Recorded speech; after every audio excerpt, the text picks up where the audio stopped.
لو أنزلنا هذا القرآن على جبل لرأيته خاشعا متصدعا من خشية الله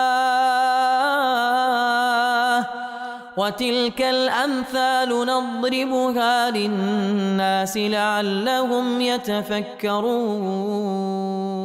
الحمد لله والصلاة والسلام على رسول الله وعلى آله وصحبه ومن والاه.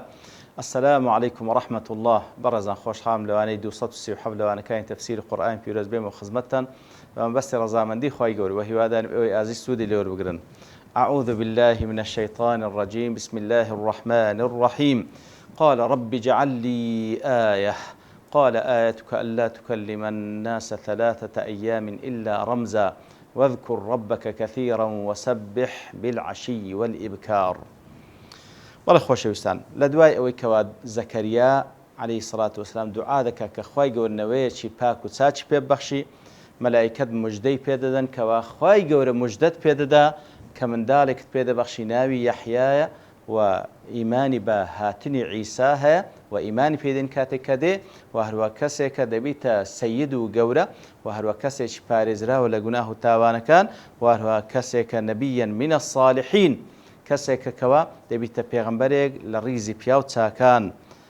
إتلا نتيزة لدواء أو خبر خوشة دبستي قال ربي أنا يكون لي غلام خواه تونيتي بخشيني أو من دالة بس الشيويكا لكاتك ذاك أم بير بيمو خيزانكشم نزوكا أبو الشيوي خواي قورا ولا والله مداد فنو أبو الشيوي خواي قورا يفعل ما يشاء خواي قورا أو بيه ويديكا سبحانه وتعالى لدواء ودفن قال ربي اجعل لي آية خواه آياتكم بيب بخشي نشانيكم بيب بخشي قال آياتك ألا تكلم الناس 3 أيام إلا رمزا آيات نشانك أوي لو كاتك أو من دار الله رحمي خێزانەکەت خەڵق دەبی ئەوەیە کەوا 3 ڕۆژان ناتوانی لەگەڵ خەڵکی قسەی بکەی مەگەر بە ئیشارەت واذكر ربك كثيرا ئیتر لەو حاڵەتەی زۆر زیکری پەروەردگارت بکە وسبح بالعشي والإبكار وتسبيحاتی بکە بە ئێواران و بە بەیانیان بە کورتی ئەو باسی ئاەتەکە ئەو جا دەفەرمێ قال رب اجعل لي آية خوا ئاەتێکم پێ بەش علامەتێک واتە لەسەر ئەوەی ئێستا یەقینی هەیە هیچ شەک و گومانیشی لەوەی نییە کەوا خوای گەور بەتوانێت منداڵی پێ بەخشێ بەڵام لە بۆ کاتەکەی سوبحان الله خوایە چ کاتێک پێم دەبەخشی نیشانەیەکم پێ بدەکەوە ئەو منداڵە خوڵقایە لە ڕوحمی ئەو ئافرەتەیدا ئاەت و علامەتێک لە بۆ دەستپێکردنی خوڵقاندنی ئەو منداڵە لە ڕوحمی ئافرەتەکەدا قال آياتك واتە ئاەت و نیشانە لەسەر دروستبوونی ئەو منداڵ لە ڕوحمی ئافرەتەکەت ئەوەیە ألا تكلم الناس 3 أيام إلا رمزا 3 ڕۆژان ناتواني قسە لەگەڵ خەڵکی بکە إلا برمز نبي إلا بإشارة يعني سبحان الله هەر کاتێک ئەو منداڵە خوڵقا لە ڕوحمی خێزانەکەت 3 ڕۆژان توانێ قسەکردنت نامێنێ لەگەڵ خەڵکی مەگەر بە ئیشارەت نەبی بەڵام لە بەرامبەردا واذكر ربك كثيرا زور ذكري خواي گەورە بکە وسبح بالعشي والإبكار بإيواران وبيانان تسبيحات خوا بکە کەواتە ئەوەش وەکو نیشانەیە کەوا ئەویشان لە خودی خۆی وەکو یەکە لە ئاەت و معجزاتەکان کاتێکەوە ئەو منداڵە خەڵق دەبی لە ڕوحمی خێزانەکەی زەکەریا 3 ڕۆژان ناتوانێت قسە لەگەڵ خەڵکی بکە ئیلا بە ئیشارەت نەبی کەواتە لە قسەکردنی ئاسایی زمانی دەگیرێ بەڵام لە ذکری خوای گەورە بەردەوامە سبحان الله کەواتە اعتیادیە لەبەرەوەی لە پاشەوە دەفەرمێ واذكر ربك كثيرا زۆر ذکری خوای گەورە بکە زۆر ذکری خوای گەورە کەواتە لێرەدا وەکو زانان دەفەرمون وەکو شکرانە بژێری لەسەر ئەو نیعمەتەی کە خوای گەورە پێت دەبەخشی تەواو تەفەڕغ بکە ئەو زمانە تەنها ذکری بەسەردابێ ئەو 3 ڕۆژێ هیچی دیکە مەکە هیچ قسەی مباح مەکە هەرچەندە قسەی پێغەمبەران عەلەیهیمۇ الصەلاة وەسەلام لەگەڵ خەڵکیش هەر بە تەئکید دەعوەیە بەڵام لەگەڵەوەش هیچ قسە لەگەڵ خەڵکی مەکە تەنها بە ئیشارەت نەبێ ئەو زمانە تەنها ذکری خوا بکە کەواتە ئەگەر بیویست بە قسە لەگەڵ خەڵکی بکە زمانی تەواوە دەتوانێت ذکری خوا بکە بەڵام ناتوانێت قسە لەگەڵ خەڵکی بکە ئیلا دەبا بە ئیشارەت بکە 3 ڕۆژان ئەوە نیشانەی لەسەر کە ئەو منداڵە خوڵقایە لە ڕوحمی خێزانەکە کەواتە ئەوەش عەجیبە یعنی ئەوەش مقابل بەوی دیکەیە کاتێکەوە خوای گەورە بەتوانایە منداڵێکیان پێ ببەخشی لەگەڵ ئەوەی کەوە ئەسبابی منداڵبوون نییە نە لە پیاوەی نە لە ئافرەتەکەی سوبحان الله ئەویان لە 100 قسوور ساڵە ئەویشان نزیکی 9 ساڵە و نەزۆرشە ئەسبابی منداڵبوون بە حساباتی بەشەری نییە بەڵام خوای گەورە پێی دەبەخشی لە بەرامبەردا زمانی تەواوە نوتقی هەیە بەڵام 3 ڕۆژدا ناتوانێت قسە لەگە خەڵکی بکات لە 3 ڕۆژ ناتوانێت قسە لەگە خەڵکی بکات کەواتە ئەسباب مەوجودە بەڵام نەتیجە نییە سوبحان الله کەواتە ئەو خوای کە بەتوانایە هەموو شتێک بە ئەسباب بگەینیتە نەتیجە بەڵام جاریوە بەبێ ئەسبابش نەتیجە دەداتێ و جاری واشێ ئەسبابش مەوجودە نەتیجەت ناداتێ ئەو ناسینەی خوای گەورە بەو شێوێ زۆر مهمە ئەوە بەشێکە لە تەفسیلاتی ئەوەی کەوا کو ئەتوو تێبگەی کە خوا لەسەر هەموو شتێک بەتوانایە سوبحانەهو وتەعالە کو تێبگەی کە خوای لەسەر هەموو شتێک بەتوانایە پێویستە بەو شێوەی خوات بناسی سوبحانەهو وتەعالە على كل شيء قدير واذكر ربك كثيرا زور ذكر پروردگارت بکە زۆر چەند زۆر واذكر ربك كثيرا ڕاستی ئەو ذکرەی وەکو زانان دەفەرمون لە بۆ دڵەکانمان نسبەتەن بە ذکری خوای گەورە وەکو ماسیە و پێویستی بە ئاوە ئەو ماسیەی کەوا لە ئاو دوور دەکەوتەوە دەمری ئەو دڵەش کەوا لە ذکری خوا بە دوور دەکەویتەوە دەمری لێیە ئەو دڵی کەوا ذکری خوای دەکا مقارنەتەن بەو دڵی کەوا ذکری خوا نەکا وەکو نەسی حەدیث پێغەمبەر صلی الله علیه و سلم کەالحەی والمەیت وەکو زیندی و مردیە لێیە لە هەموو کاتێک خوای گەورە فەرمان پێمان کردیە ذکری خوا بکەن لەبەرەوەی ڕاستی ئەو ذکرەیە غیذا و قوتی دڵەکانە دەتوانی بەردەوام بی ئەگەر نا بەڕاستی ئەو دڵت دەمری واذكر ربك كثيرا زۆر ذکری پەروەردگار بکە وسبح وتسبيحاتی بکە تسبيحاتی بکە بۆی کەوا بڵێ سبحان الله خوای گەورە پاک و منەزەهە لە هەموو نوقسانێک سبحانه وتعالى وسبح چ کات و چ کات بالعشي والإبكار واتە عشی واتە لە نیوەڕۆ هەتا وەکو درەنگانی ئێواران و هەتا مەغریبێ ئیبکاریش واتە لە پاشی ڕۆژهەڵاتی هەتا نیوڕانێ لە پاشی ڕۆژهەڵات هەتا نیوڕانێ عشیش لە دوای نیوڕانە هەتا وەکو ئێوارێ کەواتە بە ئێواران و بەیانیان تەسبیحاتی خوا بکە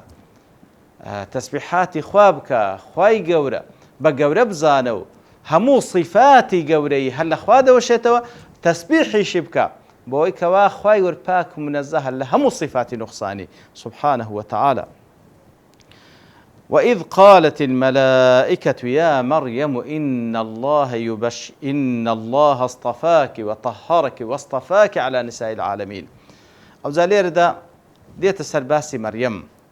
لبري أودو قسيا براسي متداخين لبري لهمان كاد دارويدا ولهمان شوينج رويدا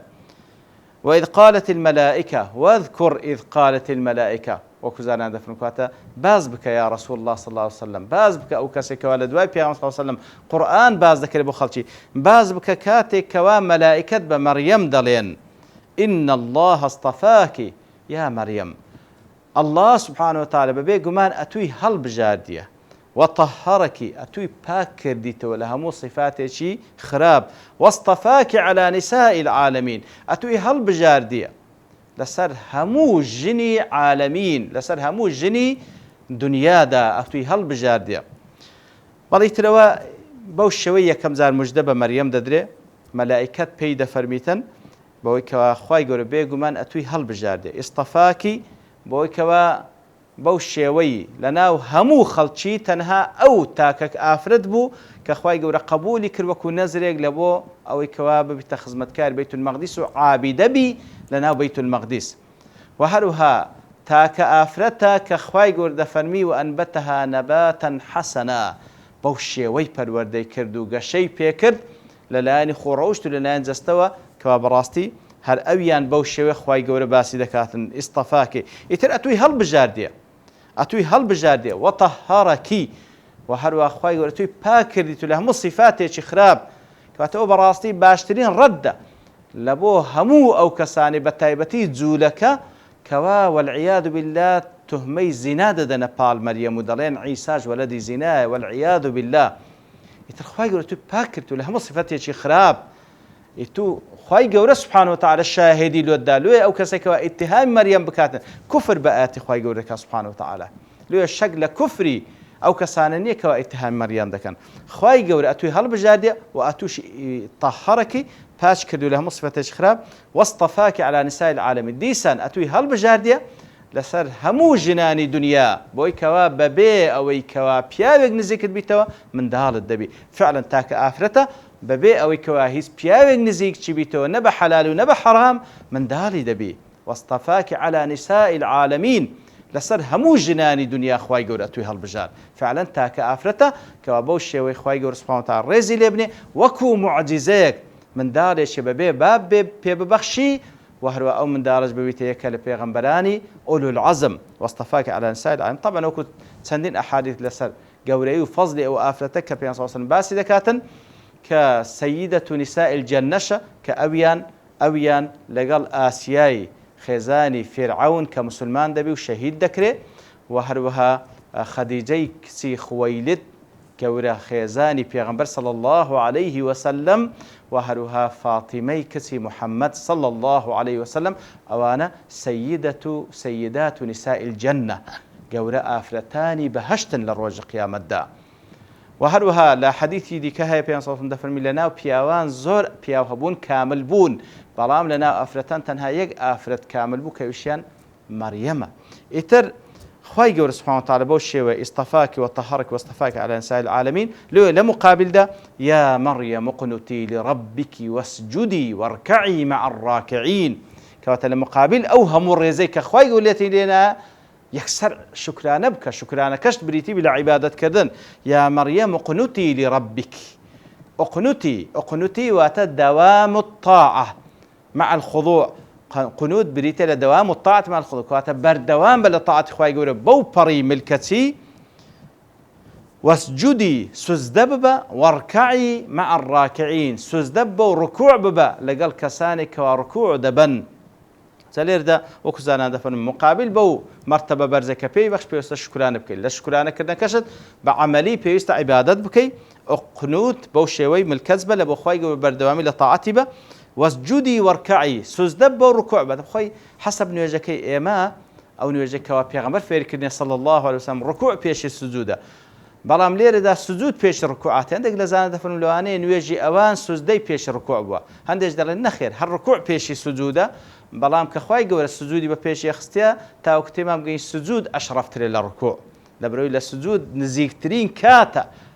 نزيكترين زيغاك الاخوان نزيك سبحانه وتعالى أو باريزة لي نواندن لبخوا لو يا خويا جور سوزدي بفعل الركوع يخسته واركعي مع الراكع الركوع ببلغل أوانيك وركوع دبن ركوع ببلغل أو كذلك الركوع دم زو كذانا عند فرمون معنى أوانيك نيجبت جماعة كل نيجبت جماعة لسر جنان واجبنية بلام ركوع ببا ورا ريزي أو كسانك والراكع لبخوا جور سبحانه وتعالى يتر بو شوية لمقابل بو نازو نعمتك وبيد بخشلايا خواي جور سبحانه وتعالى بو شوية فرماني پێدەکا بەردەوام بی لە عیبادەت تاوەکو ئەو ناز و نعمەتانەی خوای گەورەش لەسەری بەردەوام بی لێرەشدا